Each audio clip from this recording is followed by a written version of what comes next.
everyone. Hi. Remember me? Okay. So I do want to talk to you today. We are coming from the book, The Fourth Agreements, or the Four Agreements. And today I'm going to be sharing with you about the fourth agreement. And that is always doing your best.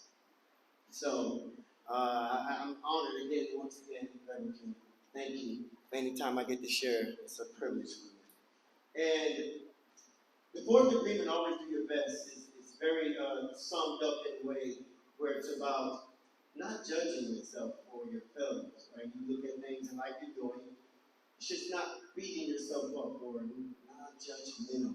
Just continue to always do your best in life. And there is something about me you probably all know. I like to tell a story.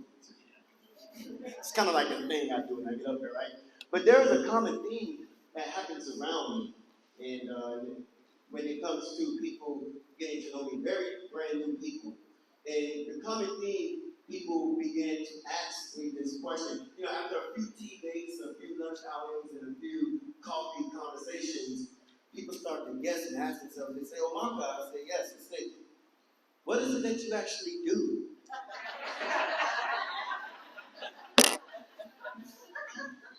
I used to have this very scripted answer though. I used to say, I'm a meditation teacher. I organize mindful workshops and retreats. It was very scripted. And then I see the next question happening on their faces. It's a perplexity that I'm looking at. It's like I can guess exactly what is in their mind. And it's basically this. Or maybe it's me judging myself. And it's this. But does that actually make money? Does it bring an income in? Are you making a living? Are you doing all right doing this? You know, I don't know if they're asking because they want to join me in doing nothing. Or, I don't know. But I tell them, I say, hey, listen, you know, when that question comes up again, I answer it a lot differently. I don't use a script anymore. I wake up every day, and when I meet new people and they ask, so what is it that you do? I answer like this now. You know, I do my best. I do my best at being present. I do my best at showing up here. I do my best at life. I just do my best at being open and honest with people. I just do my best. And, you know, the famous Les Brown, he had a quote, and he would say something like this. He'd say that, he said that you don't have to get started. You don't have to be great to get started. But you have to be started to be great. So I just take that quote, and I got to tell you something, Brother Ken. When I was a child, when I was a young boy, I used to get bullied. In third and fourth grade, I had these bullies. They used to always threaten to beat me up if I didn't bring them any money. And when I was growing up, 25 cents was enough. And back in those days, you didn't have one bully. You get a 3 bully package.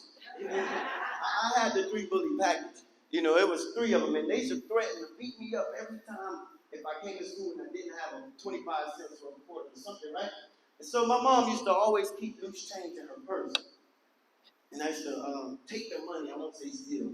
I used to take the money out of my mom's purse, the change, and bring it to school the next day. My mom has 8 children, so it's a lot of change. She was using that for the laundromat.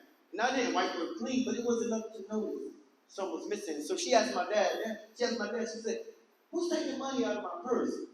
Then my dad came straight to me. He said, son, are you taking money out of your mom's purse? And I had to confess. I said, yes, I am.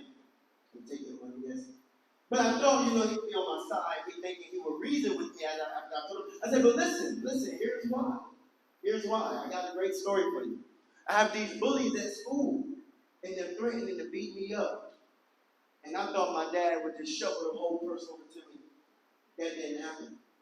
So my dad looked at me. He said, what?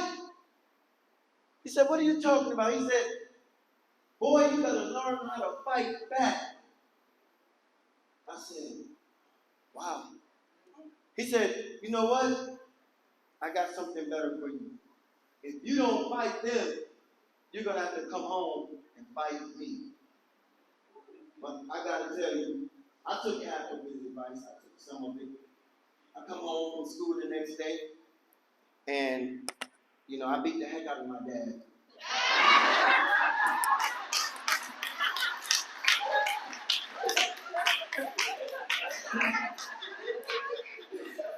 I gotta be honest, that's not true. He stood 6'2", 260.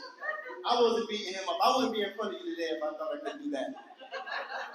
But I had 6 sisters, and I used to beat them up. There was a lot of them. They used to always jump me, so I don't give them no sympathy. They don't get a pass. But I had to practice somewhere. Les Brown also said that practice makes what?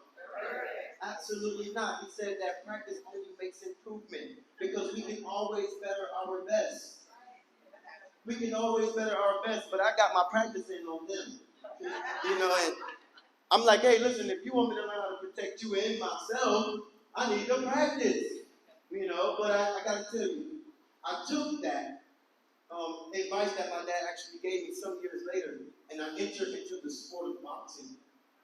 And I became a good fighter. I've won 14 out of 16 fights. And I was kicking some butt. But what I want to say to you is this, that life is like that. It's a metaphor of boxing. Life is always threatening to beat us up and knock us out and bring us down. Life is always looking to just count us out and force us to quit and throw in the towel. But if we don't get into the ring of life and give ourselves a shot, we're going to lose that fight every time. So I had to get into the arena of life because life is a bully. And sometimes, in 12 rounds, we may only need one shot to just give it our best. And some of us may come out with that one shot. Mike Tyson was a one-hitter quitter. So you may just need one punch. Some of us may need two. And some of us may need a combo package. I called it my bully package. I had 3 or 4 shots because life was always trying to knock me down. But we have to fight and get up every single day and look at it and say to ourselves, I will not be counted out. If you are alive and you are breathing here right now today, you've actually succeeded at something. You showed up for life. You're here. You're present. So don't count yourself out. And that's what the 4th agreement is just about. Not counting yourself out. If you're not equivocal with your word, don't worry. Get back into the ring and do it again. Don't take anything personal. Hey, listen, we're human. We're going to get angry and upset. But if we just understand that, I can do better, we lessen those chances and opportunities where we get upset and we react with judgment and anger and vitriol. I like to look at some winners in life, some people who had every right to quit. When I look at the inspiration and the innovation of a Steve Jobs, who could have quit on himself after being fired from Apple in 1985? But the inspiration to continue to go on and do what he did, and he looked at me. He didn't look at me. I don't know how that would happen. Maybe in meditation. But he looked at himself, he faced himself and knew that he could do something better than what he was doing where he got fired from. When I look at Martin Luther King, who had every right to quit the civil rights movement in 1965 when his house was bombed and burned down to the ground, he had every right to quit. But he kept going. He fought just a little bit harder. He entered into the arena of life and kept going. And now race relations are better because of him. When I look at people like, and if we never heard of the name, Harvey Milk, and what he did for the LGBTQ people, inspiring people to believe that they can hold office and make a difference in politics. And he was assassinated in 1978 for being an openly gay man. It wasn't politics that assassinated him. It was who he believed he was. He was killed for that. What happens when we don't fight for something? Life taught me to fight.